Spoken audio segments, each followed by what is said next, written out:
Ana, Bien. para ti, Eduardo, si te parece bien. Nos preguntan por aquí si es posible consultar este archivo por parte de la investigación, porque ofrece un enorme interés y supongo que habrá muchos investigadores interesados y no existirá un servicio propiamente dicho, sino una atención por parte de sus custodios. ¿Es así, Eduardo? A ver, no he entendido bien la pregunta, perdón. Si es posible No. consultar el archivo por parte de la investigación. Es un archivo que muestra un gran Sí, interés y supongo que habrá muchos investigadores interesados y no existiría, sí. y no sabemos si existe un servicio propiamente dicho, sino una atención por parte de sus custodios. No, ¿Es vamos a así? ver. Vamos a ver. El archivo este que yo he explicado, o mal explicado sobre su contenido, yo creo que es un archivo interesante para la historia local, para la historia regional, para la historia en general desde distintas parcelas, ¿no? De lo que es la investigación. Pero igual que este archivo hay cientos de archivos repartidos por el mundo adelante, pues, de estas dimensiones con este mismo interés. Eh, el, el- el acceso a estos archivos es complicado porque estos archivos están en casas particulares que no tienen la infraestructura necesaria. Y entonces hay que contar con la buena disposición de sus propietarios. Esa es la única manera. Es- En el caso mío estoy recordando, por ejemplo, a Antonio Presedo Garazo, profesor de la Universidad, eh, conocido historiador de la moderna, pues hizo su tesis doctoral con el archivo mío. Y yo lo tenía en mi casa y yo venía los fines de semana cargado de legajos en el coche para Santiago y se los ponía ahí en la sala de lectura de la biblioteca del Padre Sarmiento para que trabajara. Cuando acababa, volvía a llevarlos y volvía a traerle otros, ¿no? Por eso lo hice. En otro caso, pues recuerdo a Pejerto Saavedra, esto estoy hablando ya hace ya bastantes más años, ¿no? Él venía a Madrid y nos tumbábamos encima de una alfombra y sacábamos los legajos que teníamos allí y él los iba manejando allí como pudo. Yo no sé cómo pudo hacerlo, pero lo hizo, ¿no? Y años, no hace muchos años, ahora 15 o 20 años, yo quise poner en marcha un grupo de trabajo con especialistas en distintas materias. Bueno, de hecho, lo formamos, ¿no? Con la idea de hacer un estudio sobre una parte de este archivo, unas investigaciones desde perspectivas distintas, ¿no? Eh, Al final eso no salió adelante por razones diversas, ¿no? Pero sí fructificó en algún que otro artículo que fue publicado, me parece recordar, por Mercedes Vázquez Bertomeu y por alguien más, ¿no?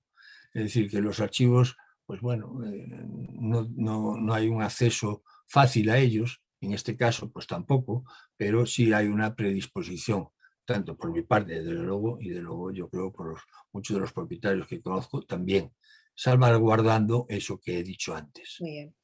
Gabriel plantea también para ti, Eduardo, que muchas veces hemos hablado de la relación entre los archivos familiares y los archivos públicos. Dice Gabriel que recuerda que tú siempre has defendido que permaneciesen en el seno de las familias. La cuestión es cómo Sí. garantizar su integridad y conservación a lo largo del tiempo. ¿Has cambiado tu punto de vista? ¿Ves alternativas? Gabriel sabe muy bien de lo que habla, porque lo hemos hablado muchas veces. Yo entiendo que los archivos tienen que estar en su lugar original, ¿no? Bien, eso es como principio, pero ¿y cuando ese lugar original no está en disposición de mantener el archivo? ¿O cuando esa familia no tiene sensibilidad hacia los papeles? Eso se da con mucha frecuencia y eso ha sido causa de la desaparición, de la pérdida de muchos archivos. En este caso, en el caso concreto del archivo que tengo yo, en realidad es fruto de la sensibilidad mía. Pues yo lo fui recogiendo y recuperando de distintas casas, ¿no? O sea, en realidad es un archivo casi que lo he formado yo a partir de esos que hubieran desaparecido y lo ordené yo, ¿eh? ¿Y qué va a pasar el día de mañana? Pues Gabriel sabe muy bien que es una preocupación que tengo muy presente y aún hace poco hemos hablado de eso. Yo creo que el destino de este archivo será probablemente su depósito en un archivo público. Creo que es la mejor manera de preservar el patrimonio y preservar también la memoria de la familia. Eso es, sí. En relación con esto, pregunta Dolores Pereira a Pedro si le gustaría, bueno, que le gustaría saber si tus hermanos y tú, Pedro, contempláis la posibilidad de abrir el archivo a la investigación, incluso yendo un poco más allá, si os habéis planteado depositarlo en un archivo público.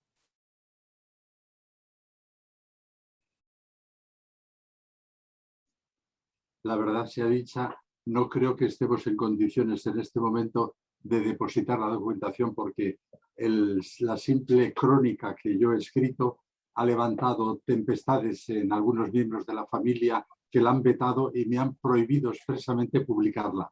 Así que menos aún la documentación de la que se extraen las informaciones. Y yo aprovecho que tengo la palabra para comentar una cosa con Eduardo respecto a su intervención. Bueno, antes de nada felicitar a los dos, a Ricard y a Eduardo, cada uno con dos puntos de vista muy diferentes, el subjetivo con esa emotividad tan, por otro lado, estética y por otro lado esa racionalidad con la que Eduardo nos plantea todos los problemas de los archivos familiares. Desde mi punto de vista, los archivos familiares presentan un punto crítico en el momento en que el inmueble cambia de dueño. Es decir, mientras el inmueble queda vinculado a la familia, es muy posible que ese rincón, esa alacena o ese armario donde se guarden los archivos familiares continúe ahí durante años y años si no hay un reparto, que ese ha sido uno de los problemas a partir de la desvinculación, la desaparición de los vínculos inmayorados, ¿no? El reparto de los bienes familiares, incluyendo el archivo. Pero en principio, si no hay tal reparto, los documentos suelen conservarse con el inmueble. El problema es cuando aparece una familia que no se siente vinculada desde el punto de vista anímico o espiritual o intelectual, si se quiere, con la familia precedente. Lo más probable es que esos archivos vayan a parar o a un anticuario o, lo que es peor, al cubo de la basura. Es lo que a mí me da la sensación. Yo recuerdo que en Pontevedra, cuando yo estuve por allí en el Archivo Histórico Provincial, existía, supongo que existe todavía, una asociación de amigos de los Pazos. Pues bien, del centenar de pazos que podía haber, no recuerdo exactamente el número, eran escasísimos contados los que conservaban la documentación. Es decir, que realmente es sorprendente. Y recuerdo que Margaret Gibson, una extranjera, una inglesa que había comprado un pequeño pazo en la provincia y había hecho una finca con un maravilloso jardín botánico que ahora está en manos privadas, decía que se escandalizaba ante las familias que no donaban sus archivos, los archivos de los pazos estaba hablando ella, pero en general los archivos familiares, que no los cedían a una entidad pública para su conservación, que eso en Inglaterra sería impensable. Y yo creo que eso también responde a una sensibilidad diferente en nuestras clases medias, y no solo medias, sino también altas. Es decir, el valor del documento es en nuestros lares muy disminuido, ¿no? Al menos es lo que yo veo al respecto. Gracias. Pedro, también hay una reflexión de Olimpia que nos comenta que para un archivero no supone un reto, un problema casi ético, historiar, contar un relato familiar del que forma parte. Sí, es un reto y además de primera categoría, por varios motivos. Uno, cuando tú te enfrentas, como yo he intentado explicitar, a los documentos familiares, tú tienes una edad determinada, como me ocurre a mí, y muchos de estos hechos que están narrados en los documentos son incluso anteriores a mi existencia. Es decir, que hay situaciones familiares que no conocía. Por ejemplo, he mencionado antes el tema de los secretos familiares y los secretos públicos y privados. Bien, un tema familiar que yo desconocía era que mi familia durante la guerra hubiera pasado situaciones verdaderamente de necesidad. Porque, entre otras cosas, según me explicó uno de mis hermanos mayores, en una casa donde habitaban se acumularon una serie de familiares desplazados con el único ingreso del sueldo de mi padre, que daba lo que daba. Y en un momento determinado tuvieron que decir a la lechera que les suministraba leche para los niños que que no proporcionara más leche, a lo que ella se negó diciendo que mientras ella viviera, los niños tendrían leche. Una cuestión tan emotiva, tan de buena persona, ¿no? Que me comentaban mis padres que lo primero que hicieron al regresar de su primer viaje de Guinea ya con dinero fue ir a pagar todo, con todas las deudas acumuladas durante el tiempo que hubo este suministro, con 1 kilo de café que por aquel entonces era casi como 1 kilo oro. No voy a exagerar, pero bueno, mucho, ¿no? Y para saldar una deuda que no era únicamente una deuda material. Bien, esto por poner un ejemplo de desconocimiento, porque cada uno recuerda lo que recuerda y tiene sus limitaciones. Por eso es tan importante cuando uno elabora la crónica familiar contrastar la propia memoria con la memoria del resto de los miembros de la familia. Y por ejemplo, y luego el hacer público determinadas cosas y otras no. Yo, por ejemplo, hoy no he hablado de mi abuelo paterno, que era un malvado, porque no venía a cuento. Es decir, tampoco se trata de sacar todas las lacras de la familia, ¿no? Y sin embargo, esto lo tengo documentado perfectamente, porque en un momento determinado en que la familia de mi padre pasaba necesidad, tenía otro tío en el centro de detención de la Plaza de Toros de San Sebastián. Otro tío político había sido fusilado en una escapada de esas que se hacían aplicando la ley de fugas, etcétera, etcétera. Es decir, una serie de desgracias que afectaban al conjunto de los hijos y yernos, y mi abuelo se sacudió así alegremente la situación, haciéndose loco, ¿no? Bueno, pero esto no le interesa a nadie, es decir, no aporta una gran cosa, excepto para la incidencia en una situación determinada que a lo mejor tampoco es necesario narrarlo con tanto detenimiento. Y vuelvo a la consideración que yo hacía. Es decir, un borrador de una crónica familiar tiene que ser evaluado por los miembros de la familia para que aporte cada uno su memoria, que cada uno tenemos la nuestra y hay que contrastarlas, los datos, corregir aquellos datos que se estime que no son correctos o que hay erróneas interpretaciones, y limar las asperezas entre lo que uno narra y lo que el resto de la familia querría que fuese narrado o no fuese narrado, y llegar a una especie de consenso familiar que permita una narración neutra, por así decir. Porque otra cosa es que uno quiera ajustar cuentas, que es lo que ocurre con muchas crónicas familiares. Y todos oímos hablar en la prensa periódica de las memorias de fulanito o zutanito que fue abusado por su abuelo, por su tío, por tal, y que lo saca a la luz pública para, de alguna forma, quedar contento consigo mismo después de esa explicitación.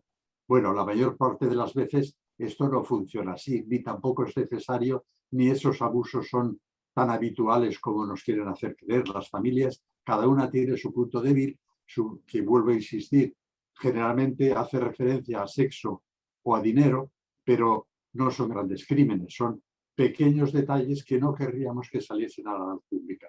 Bueno, y con esto me parece que no querría cerrar esta disquisición sin una pregunta que creo que anda por ahí sobre memoria y recuerdo.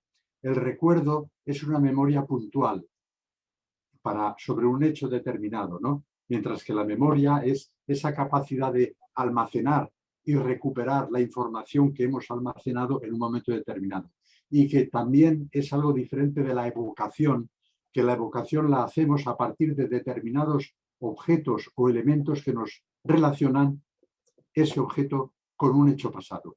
Por lo tanto, algo que está muy relacionado, la memoria, el recuerdo y la evocación, pero que son cosas distintas. Y finalmente, lo quiero cerrar, perdonadme por la extensión, sin felicitar a Ríker Martínez, volver a felicitar a Ríker Martínez y a Eduardo Pardo de Guevara por sus dos intervenciones, que son muy complementarias y que han enfrentado la emotividad de la imagen con la racionalidad del documento y su organización. Muchas gracias a los dos. Pues Pedro, tomo esto que me dices ahora de la evocación y ahora quería plantearle a Ricard Una pregunta. Nos pregunta Susana, Ricard, empezaste en la refotografía con fotografías de la Guerra Civil Española. ¿En qué momento se une la refotografía a tu trabajo en tu archivo familiar? Bueno, pues primero de todo, muchas gracias y felicidades a los dos ponentes, a Pedro y Eduardo, por estas ponencias además tan poligonales y tan encajadas unas en las otras. Y ya respondiendo a la pregunta de Susana, en realidad forman parte del mismo trabajo, no son cosas diferentes. La guerra civil siempre ha estado presente en mi historia familiar. De pequeñito escuchaba susurradas las historias que se explicaban y que no se podían contar en la calle. Ha habido exiliados, represaliados, cautivos. Mi abuelo materno, por ejemplo, estuvo en el mismo centro de detención al que te acabas de referir, Pedro, en la Plaza de Toros de San Sebastián. Entonces, esto te ha influido y a la hora de crear, pues vuelcas lo que has aprendido. Entonces, hablar de la guerra civil, en mi caso, es hablar tanto de la historia colectiva de toda una sociedad como de la historia propia de mi familia. Bien, y si os parece, y para cerrar la ronda de intervenciones, porque aún tenemos que hacer las conclusiones de la jornada, hay una pregunta que lanzan para los tres, para quien quiera. El archivo familiar, dice José López Ruiz, lo entiendo como un conjunto inseparable, tanto por el contexto histórico como por el contenido emocional y cronológico. Cuando se desgrana en partes más pequeñas, se rompe su hilo histórico y por lo tanto se quebranta su propia estructura. ¿Qué opinan los ponentes al respecto? Completamente de acuerdo, claro. Sí, yo estoy totalmente de acuerdo, sí. Es lo que yo pienso, sí. Sí, Un archivo no es un papel independiente, es el conjunto entero el que tiene sentido, ¿no? Y supongo que los demás estaréis de acuerdo también en ello, claro. sí, totalmente de acuerdo. Es decir, el archivo familiar es ese conjunto de documentos que ha generado el grupo. Si se disgrega la historia y se rompe el contexto. Y este precisamente, hemos incidido muchas veces, ha sido el gran drama de los archivos vinculados, ¿no? Aquello, sobre todo en la pequeña y mediana nobleza, pero no solamente, porque también comentábamos en la introducción a las jornadas que la familia vincular también se da entre el campesinado gallego en torno a la familia matriarcal en algunas zonas, ¿no? Y en el País Vasco, por ejemplo, en torno al caserío, que ya es un espacio físico e intelectual, no solamente físico, pero es el caserío quien guarda la unidad de la familia. Pues bien, esos archivos vinculados o a una línea dinástica o a una línea matriarcal o a un edificio determinado, esos archivos mantienen la unidad del conjunto y son el reflejo de la historia del conjunto. Si se fragmenta la historia, evidentemente. Y ese es un poco el problema que se enfrenta a la archivística contemporánea con los archivos de familia, que son fragmentos de testimonios, o mejor dicho, testimonios fragmentados de actividades determinadas que a lo mejor mediante la aplicación de las técnicas actuales, descripción colaborativa,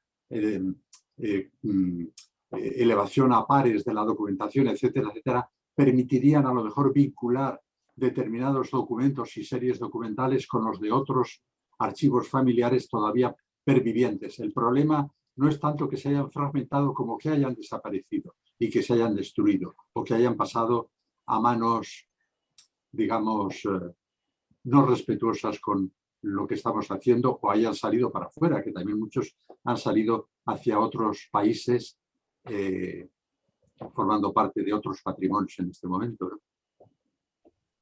Bueno.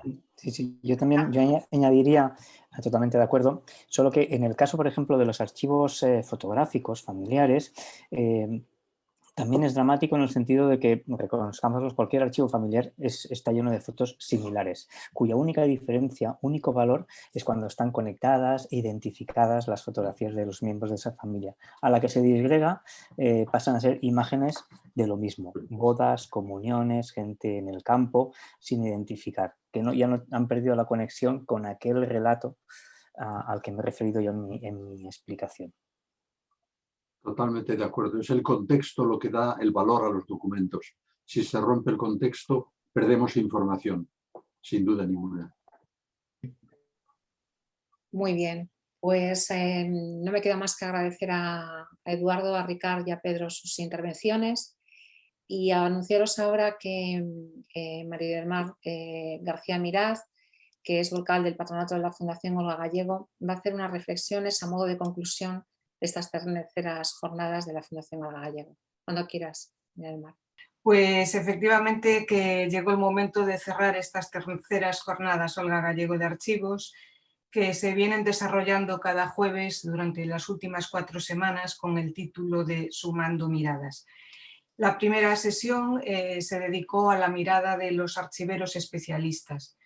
En ella, Juan José Generelo nos contó la experiencia del Archivo Histórico Provincial de Huesca, un archivo, un centro en donde se lleva a cabo una política muy proactiva, muy intensa en la incorporación de archivos familiares y personales, y que bueno, también intenta difundirlas a través de distintas estrategias, ¿no? Pero que nos planteó también una serie de dificultades de interpretación de estos archivos una vez que están desvinculados de la memoria personal, algo que enlaza con lo que se trató justamente en la jornada de hoy. Por lo tanto, nos invitó a reflexionar sobre una serie de retos a los que se enfrentan los archiveros para, en esa búsqueda de presentar la memoria del poder junto a la memoria privada. Después, en esta misma jornada, Rita Luis Ampayo de Novoa nos presentó el proyecto Vinculum, un proyecto financiado por el European Research Council, que se desarrolla en la Facultad de Ciencias Sociales y Humanas de la Universidad Nueva de Lisboa y que tiene como resultado una gran base de datos, de información sobre archivos familiares, de forma que permiten el estudio comparativo de las sociedades vinculares en el espacio atlántico. Es un proyecto que no pretende incorporar archivos familiares a entidades de carácter público, sino simplemente facilitar su interpretación a través de la colaboración de archiveros y propietarios. Una estrategia fundamental del proyecto son sus actividades de difusión en forma colaborativa. En esta misma jornada, Susana Muriel nos presentó la importancia de la fotografía familiar como fuente documental, porque nos explicaba las fotografías nos transmiten emociones, facilitan el recuerdo e incitan a la palabra.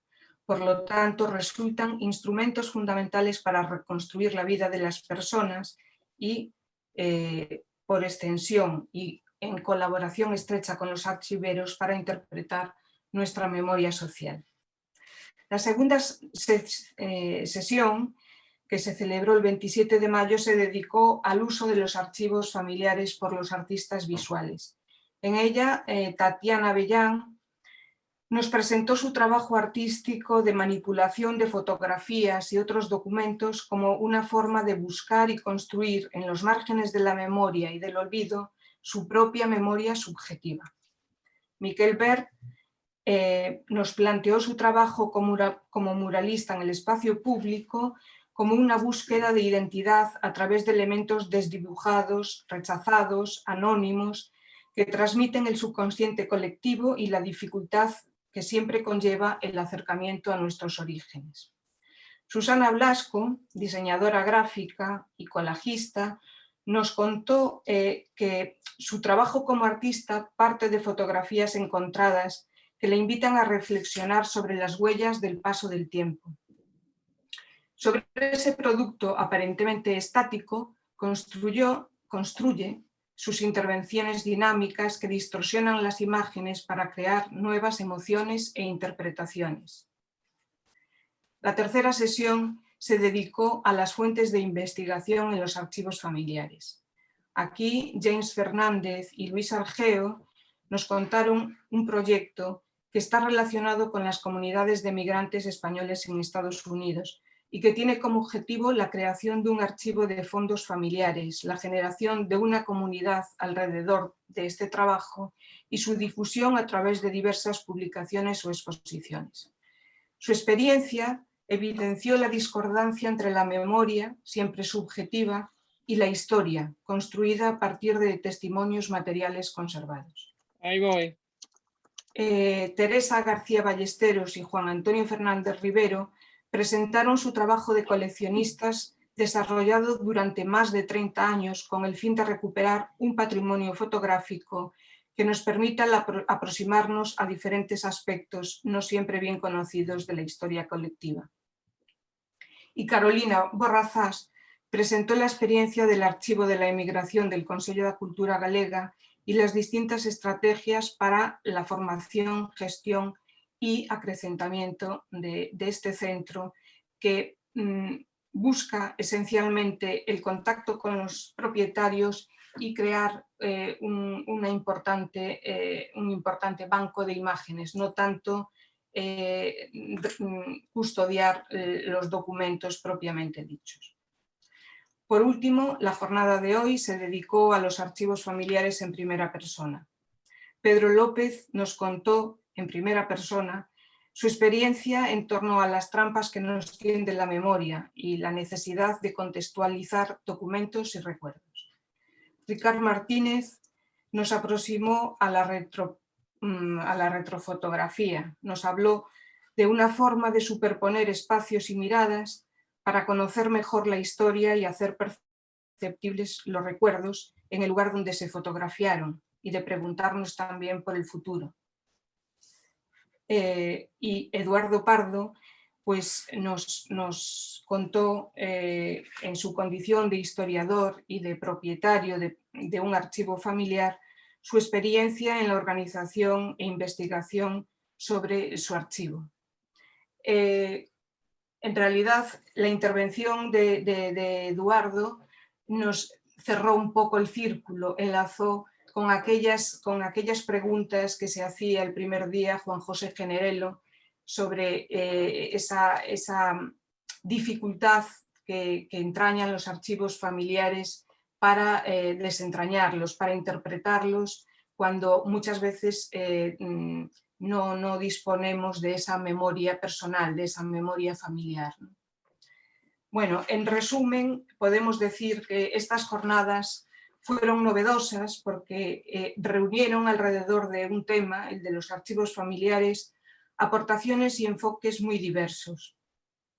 Supusieron una ampliación metodológica, una conexión con la sociedad actual a través de experiencias vivas en primera persona.